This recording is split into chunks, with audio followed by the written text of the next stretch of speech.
class 5. The name of the chapter is The Demon and the Dancer. आज हम इस chapter में पढ़ेंगे डेमन यानी राक्षस और उसके क्या कहते हैं एक डांसर की story, right? So, once upon a time there was a demon who was very clever. He studied and worked very hard. Soon he knew all there was to know.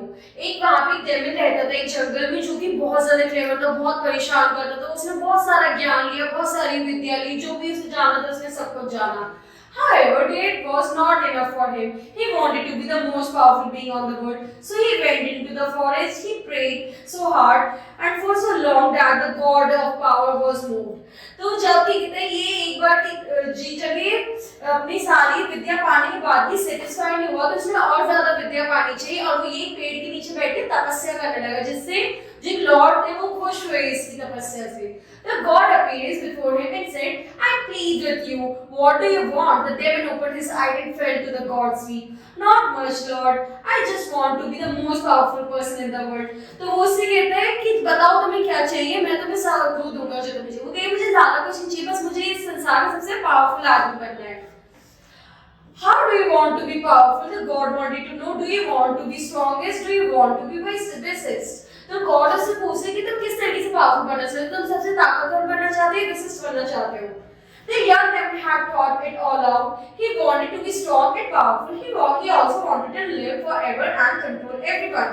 तो वो सबसे ज्यादा स्ट्रॉन्ग भी बनना चाहता है, वो सबको कंट्रोल भी करना चाहता है, तो वो बड़ा कंफ्यूज हो जाता है.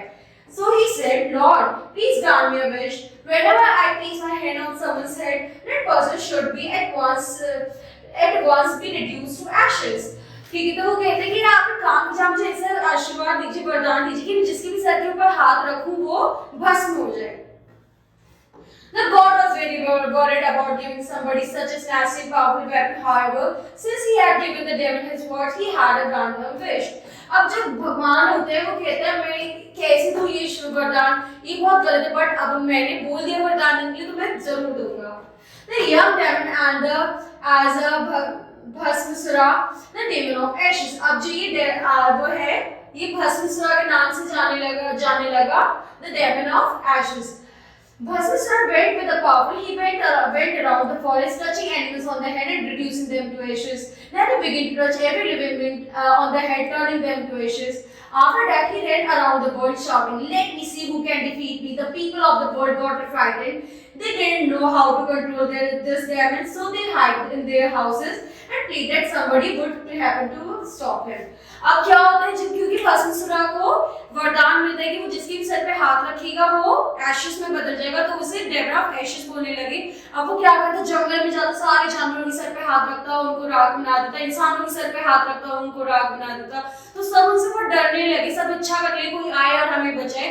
इस डर से सब अपने घरों में बंद होने लगे.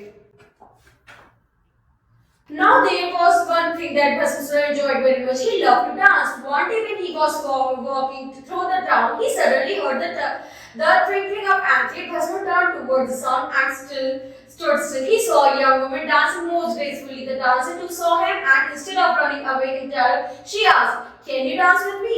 "Of course I can," said Bhaspasura. "Then do what I do," said the dancer. अब जब Bhaspasura से एक चीज बहुत पसंद थी वो है डांस करना. तो जब वो जा रहा था उसे एकदम से बहुत ही मधुर आवाज एंकली की आवाज आती है. वो देखता अरे ये इससे तो डांस के बहुत अच्छा करते हैं. वो उसके पास जाता है. वो लेडी उससे डरने की वजह से कहती है क्या तुम्हें डांस करना पसंद है? वो कहते हैं हाँ. तो वो लेडी उससे कहती है जो स्टेप्स में कर रही है वो स्टेप्स तुम खुद से मेरे साथ करो. That was enough for Bhaspasura. He started dancing as gracefully as a young woman. The dancer went around and bent down, and so did he. तो जैसे ही डांसर जो स्टेप करती Bhaspasura भी वो स्टेप्स करता. वो नीचे बैठती वो भी नीचे बैठता. She touched her feet and straightened up. वो उसने पैर छुए और सीधा खड़ी हो गई और उसने भी सेम किया. She did the kind of action and Bhaspasura copied each of them. जो वो करती Bhaspasura वो करता. Then she put the hand on her head and twined around. Bhaspasura did the same. फिर उसने अपने सर पे हाथ रखा और गोल घूमने लगी. Bhaspasura ने भी सेम करना शुरू किया. What do you think next happened next? In a second, Bhaspasura was reduced to pile of ashes. अब इतना क्या हुआ? क्योंकि Bhaspasura ने अपने सर पे हाथ रख दिया तो वो भी ashes में चेंज हो गया. People rushed out to celebrate. They wanted to thank the younger dancer. They looked around for her, but they couldn't find her anywhere, as it was God himself in disguise of the dancer. क्योंकि सब लोग उससे परेशान थे, भगवान भी उससे परेशान थे। भगवान ने एक लेडी का रूप लिया, डांसर का रूप लिया और इस तरीके से भस्मासुर का एंड किया। और क्या कहते हैं, लोग बहुत ही खुश हुए जब लोग बाहर आए तो उस लेडी को जाने बजाय मिली नहीं वो लेडी उन्हें, क्योंकि वो खुद एक भगवान का रूप था। तो इस तरीके से हमने क्या सीखा, अंत हमेशा बुराई का भी अंत जरूर होता है। Thank you.